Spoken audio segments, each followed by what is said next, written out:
Assalamualaikum warahmatullahi wabarakatuh. Waalaikumsalam warahmatullahi wabarakatuh. Izin memperkenalkan diri, Teh. Nama saya Aisyah, saya dari Bogor. Izin sharing. Jadi dulu itu saya tuh anak perempuan satu-satunya di keluarga, anak terakhir. Terus ternyata dari zaman di kandungan 7 bulan, ayah saya tuh sering membawa perempuan ke rumah. Terus dan itu baru tahu dari saudara saya. Setelah itu pas kecil, dari kecil tuh di rumah tuh berantem terus ibu sama ayah. Terus pas kejadian berantem itu cuman ada saya, kakak-kakak saya tuh nggak tahu di mana. Nah, saya deket banget sama ayah, deket banget sama ayah sampai ibaratnya selingkuh pun saya diajak. Karena kan saya masih polos ya Ustadz. Pas kecil nggak tahu gitu, kayak ya udah ikut, cuma dikasih tahu jangan bilang sama Umi katanya gitu. Terus saya ngerasa asing sama Umi sampai pas kecil tuh saya bilang Umi tuh bukan Umi, tapi saya bilang Teteh. Karena saking asingnya saya sama ibu, karena setiap saya bangun tidur tuh Umi udah nggak ada di rumah. Saya mikirnya ibu sibuk sendiri kayak gitu. Dan taunya Umi tuh sibuk gak ada tuh nyariin bapak karena gak pernah pulang. Jadi dari kecil tuh saya kurang kasih sayang ibaratnya kayak gitu. Terus udah panjang cerita, ya udah berusaha mengobati luka sendiri gitu Ustadz. Dari kenangan-kenangan masa lalu yang ya ibaratnya makanya saya tuh lebih nggak betah di rumah gitu. Lebih baik mondok gitu di mana, pokoknya rumah tuh kayak bukan tempat ternyaman. Dan taunya ternyata bapak itu bawa selingkuhannya, bawa jalan belanja ke mall sama anak-anak selingkuhannya. Sedangkan di situ posisi saya masih di pondok, lagi di pondok gitu. Tiba-tiba pulang ke rumah dapet info kayak gitu. Orang mah bahagia gitu sama keluarganya, saya terus-terusan dari dulu kayak gini gitu Ustadz. Gitu. Sampai dari situ habis maghrib malam takbiran saya lari mau ngelabrak ke rumah selingkuhannya itu. Karena saya udah gak kuat kan Ustadz gitu. Kayak capek udah menjadi anak perempuan sendiri, kayak susah gitu.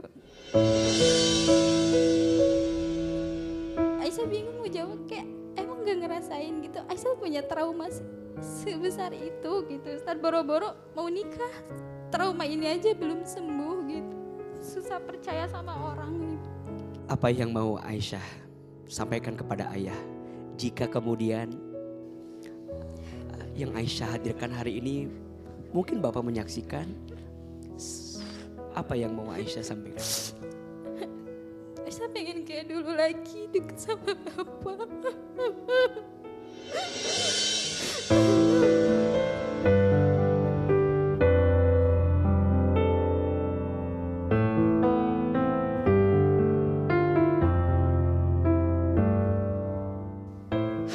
Sekedar nanya makan pun gak pernah sekarang. Di asrama pada diteleponin sama orang tua, Aisyah enggak.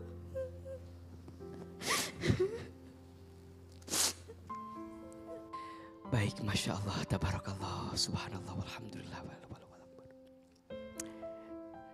Bunda, inilah yang sering Ahilman sampaikan ya.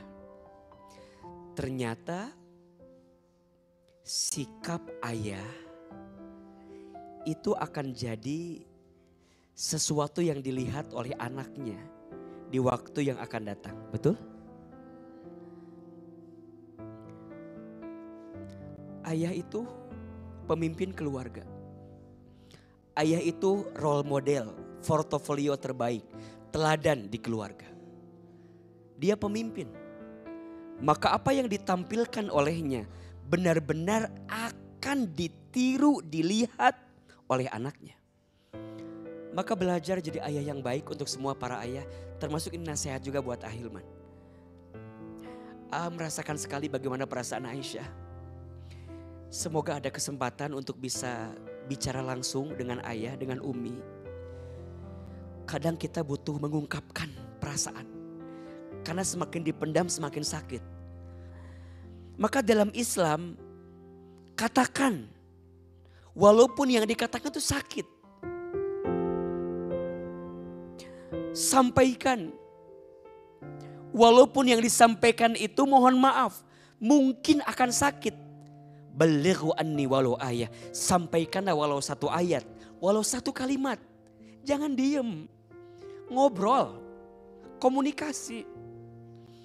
Yang ada masing-masing merasa aman. Padahal gak aman. Betul? Islam mengajarkan kepada kita untuk bicara dari hati ke hati.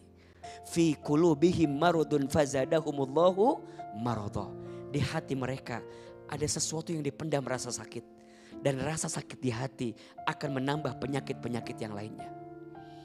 Maka Kak Aisyah, semoga Allah kuatkan kakak dengan segala keadaan ini. Jangan sampai setelah sakit karena ayah kemarin harus hadir laki-laki yang menyakitkan hati lagi. Jangan. Semoga Allah ganti semua sakit dengan rasa sembuh dari orang yang Allah kirimkan di waktu yang akan datang. Amin. Ya Rabbal Alamin.